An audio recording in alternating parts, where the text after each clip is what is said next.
Hello and welcome to the first episode of a very special two-part programme about the Great Western Greenway.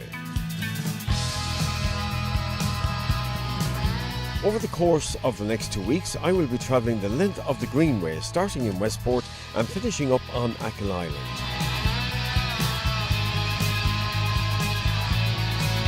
Along the way, I will meet the people who have been impacted most by this outstanding amenity.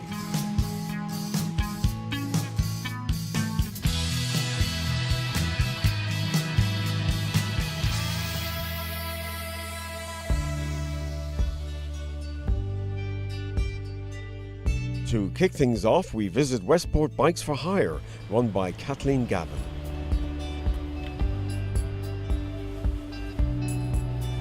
Kathleen, when did you set up the business? About over 6 years ago we set it up here, yeah. We had a great interest ourselves in the Greenway and in cycling and all that, so we seen there was a good call for it, so we decided it was a nice thing to do and meet tourists, meet people, and since we've started it up we have met loads of very interesting people from different walks of life and even people that's related to us that we didn't know, so it's lovely. Are there different types of bikes now for people? There is, yeah. We have, obviously we have adults and children's bikes. We have electric bikes which are fantastic. They take the hard work out of cycling, but you still pedal and you still get your exercise, and you know, going up a hill it's way easier, which is lovely. I have cycled them myself a few times, and all ages cycle them. It's not just for the old or, you know, someone that might have bad knees. Young, old, everyone, and everyone just loves them. They're a fantastic invention. Would most of them do the full route, which is what, 42 kilometres? 42 kilometres. Starts here in Westport. Yeah, well, we usually bring them to Achill if they want to go, and they cycle back, and it's 42 as well, 26 miles. But some of them just go maybe as far as Newport and start, you know, have a lunch there or a coffee, whatever, cycle back again. Some of them halfway. They all have different ways of doing it, or as much as they want, and it's very interesting and exciting for them.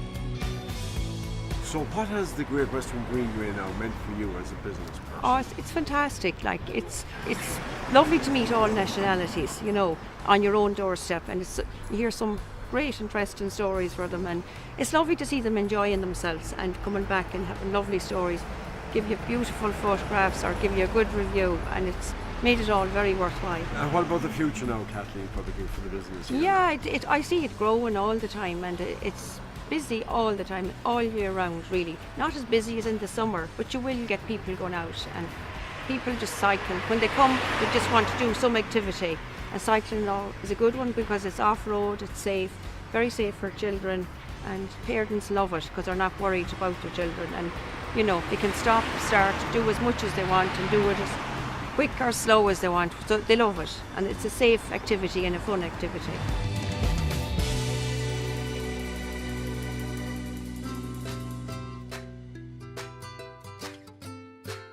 So who are the people that use the Greenway, how do they use it, and what do they know about it?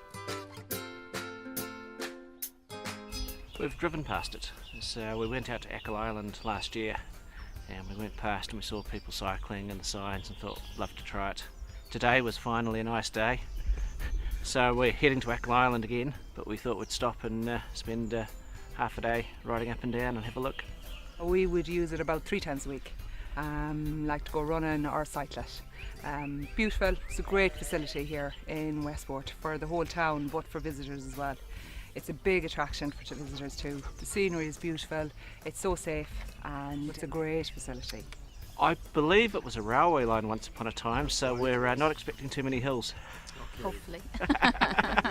But if you go just one stage, you'll always get a taxi back. You can get your bike put on a car and get it brought back. So it's a great facility.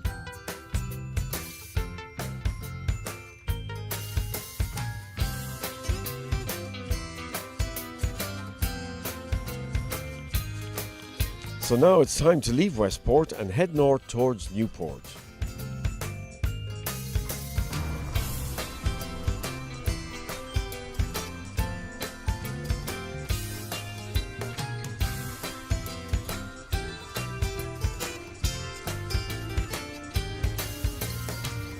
To get a sense of what the Greenway has meant to the town of Newport, I'm going to meet the award-winning butcher Sean Kelly.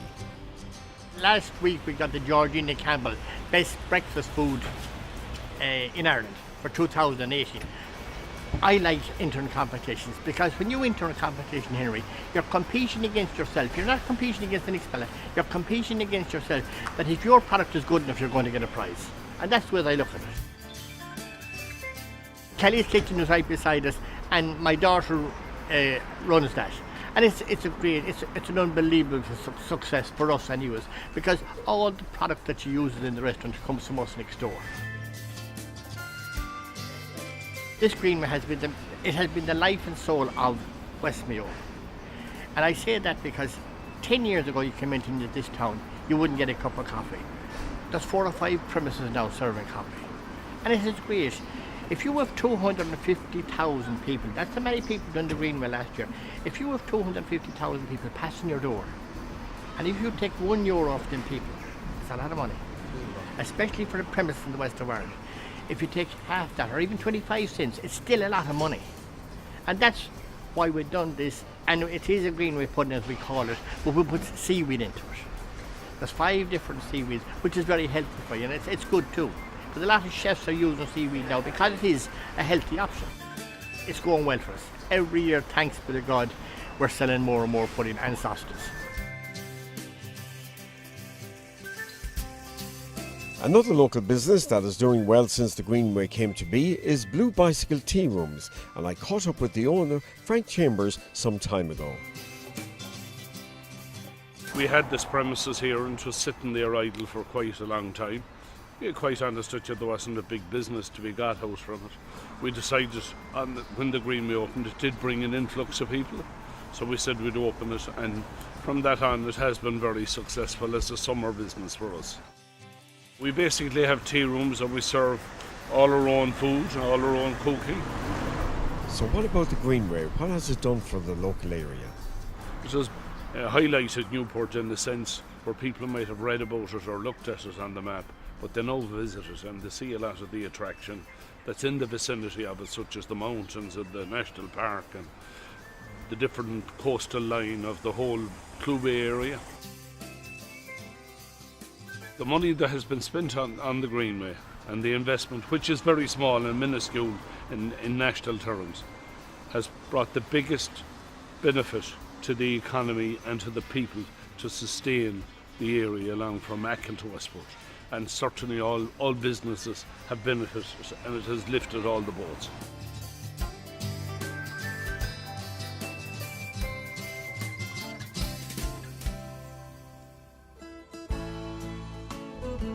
Now, to learn more about the old railway line on which the Greenway was built, I'm going to meet local historian Joe McDermott. Good morning, nice to see you.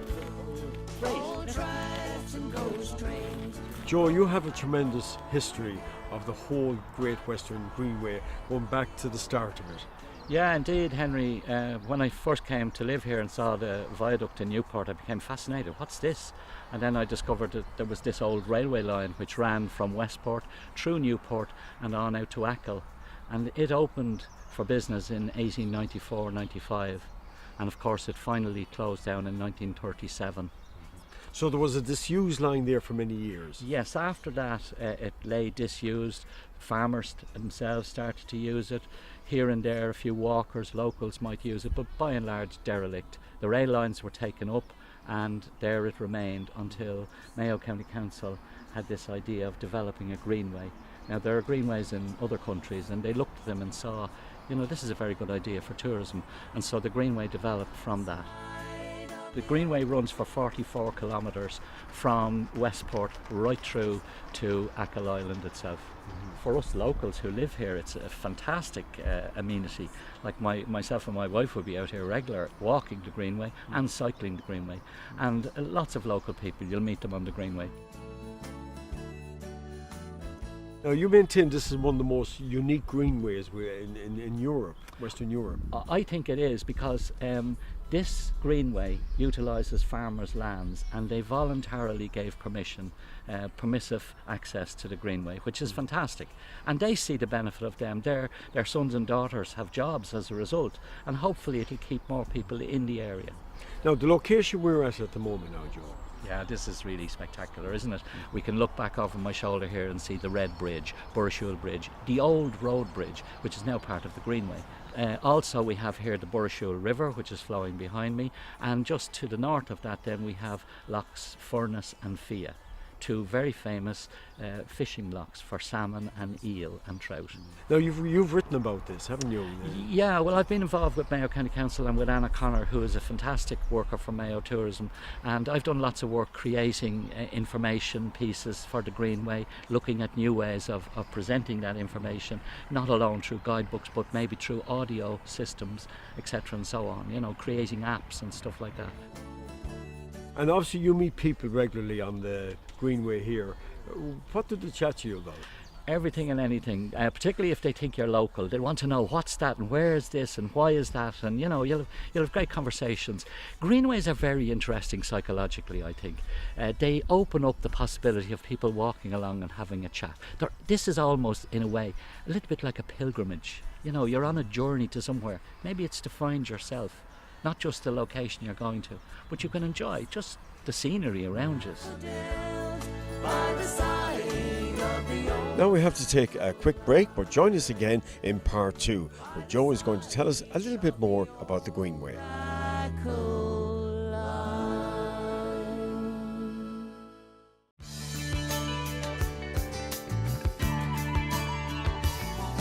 Well, Shiraj, you're very welcome back to part 2 of our Greenway special here on iMayo TV.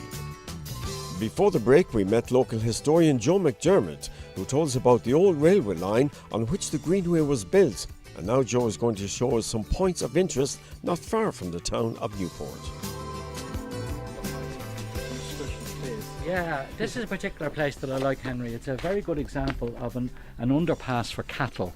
So the Greenway, the original railway, ran across the top of it there, but they built this kind of underpass tunnel, if you like, to allow cattle to pass from one field to the other side of the railway line. It was useful for the farmers in that way. And could I just mention the farmers while I'm here?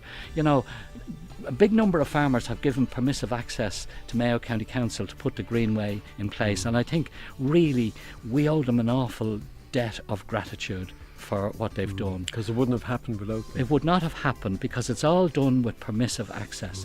Mayo County Council doesn't actually own the Greenway. The farmers still own the land, but they've given the permission.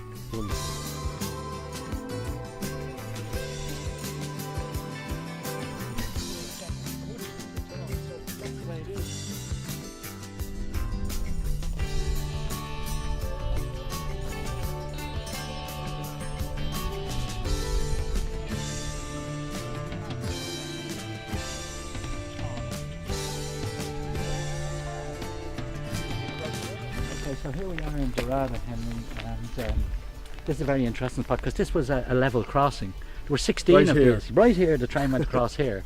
Now the interesting thing is that there was a gatekeeper, if you like, for the level crossing. In this house here? In that house, lived in that house there. They were built for each crossing and the person lived there and their job was to maintain the crossing. And here's the interesting thing about it, Henry. The crossing was closed to road traffic but open to trains. So the 4 or 5 trains a day had an open line, but if you arrived in your car, you had to wait until the keeper came out and opened the gates. Not that there was that much traffic in the 1920s.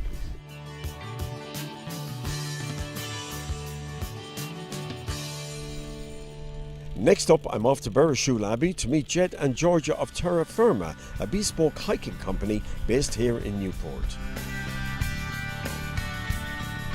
We specialise in small group hiking tours, daytime and nighttime. So a lot of our tours take in the Mayo Dark Sky Park, which we were both involved in, till it got its accreditation in May 2016. We were involved in the research on that, so we spend a lot of time rummaging around after midnight in the dark. So we've got an intimate knowledge of the park. What makes this unique is it's state-owned land, publicly owned land. So there's 15,000 hectares of state-owned land that have been secured as part of the Mayo Dark Sky Park. We live on the Greenway, so we are very much tied in with the area and the local history. So we like to think of ourselves as offering from the Greenway to the Milky Way. So that includes daytime hikes, could be up around Wildnathan, or even lower level walks featuring Clew Bay. And we include some of the history of the area, for instance the Abbey here. Magic, Myth and Moonlight is one of our evening tours where we start off here at the Abbey. We give a walk around here at night, which is really beautiful, where you have the moonlight trickling through the Gothic windows. And then we board on the Starlight Express, which is just behind us here, and we move on up into the Dark Sky Park for a stargazing session. We also have a Dark Sky Safari, and that takes in the different features of the Dark Sky Park and the different sites that you can visit. We cater for low-level stuff for people who just want to get a bit more familiar with the area, right up to full day-long hikes. Trails such as the Bangor Trail, which is that's a full-on day outing, so that would start quite early in the morning. We'd drive around to Bangor Erris, and then we walk back through to the Wildnathan, Letterkenny, Bothy. And we have the transport, so we can take people on shore to what we call the Celtic Camino walks.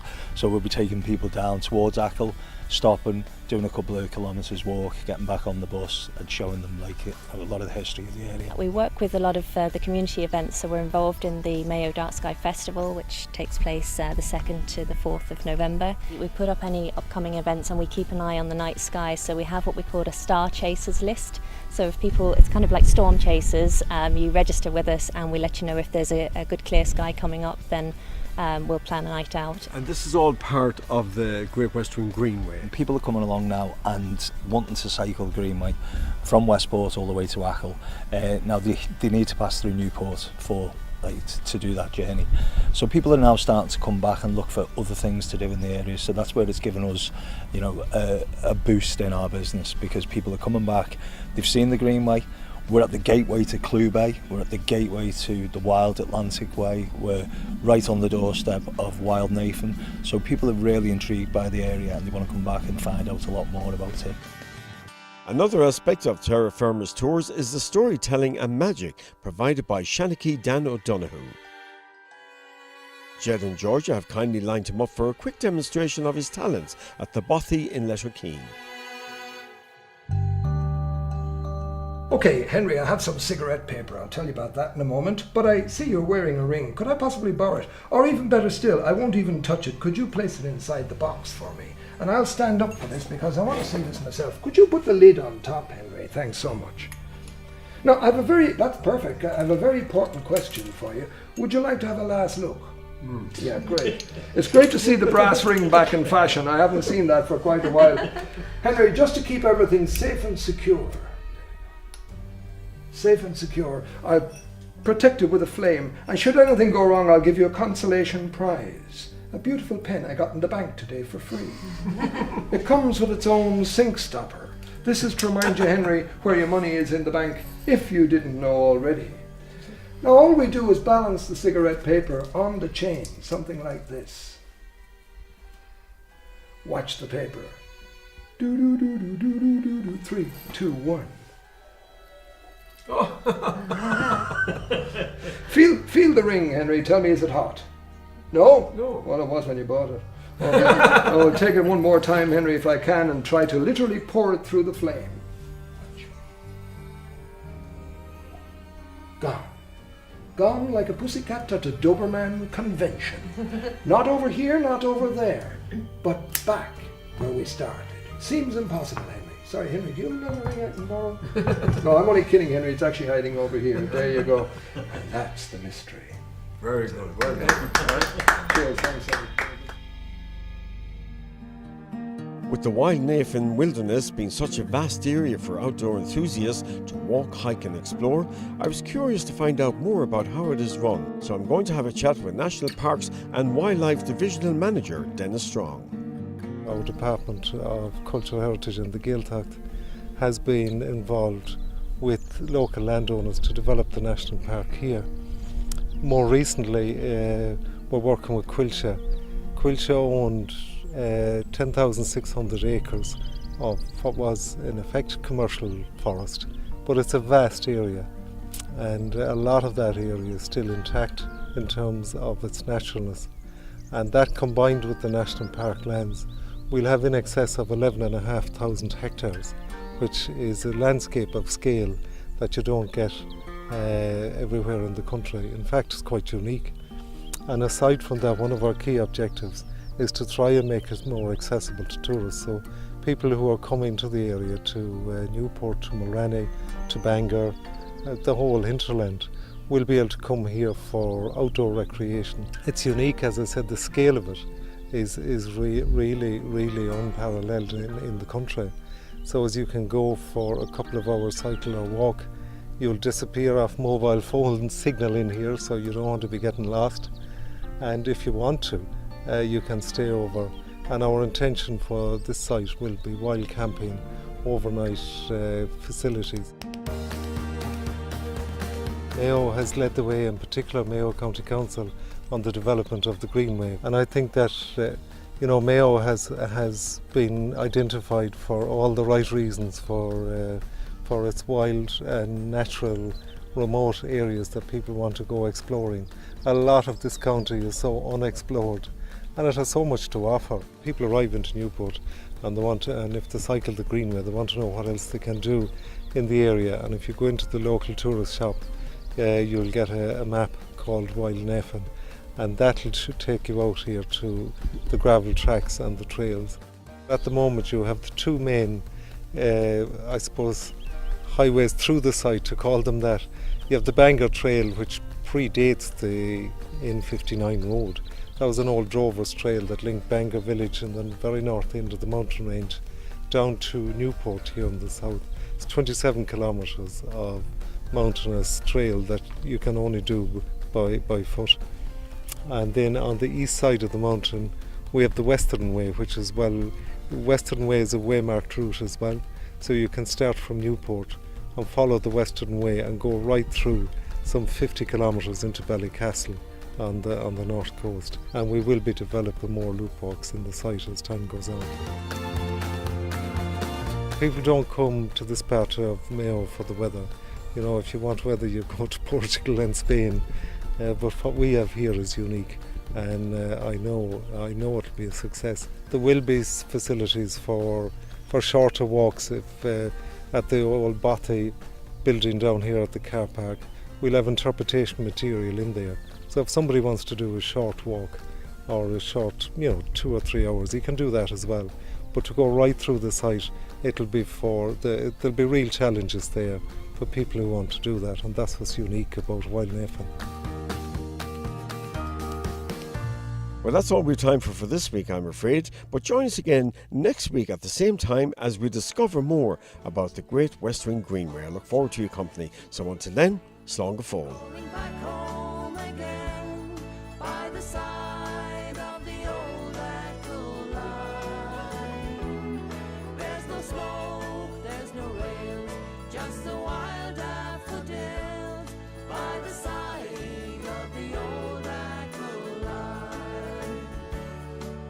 Side of the old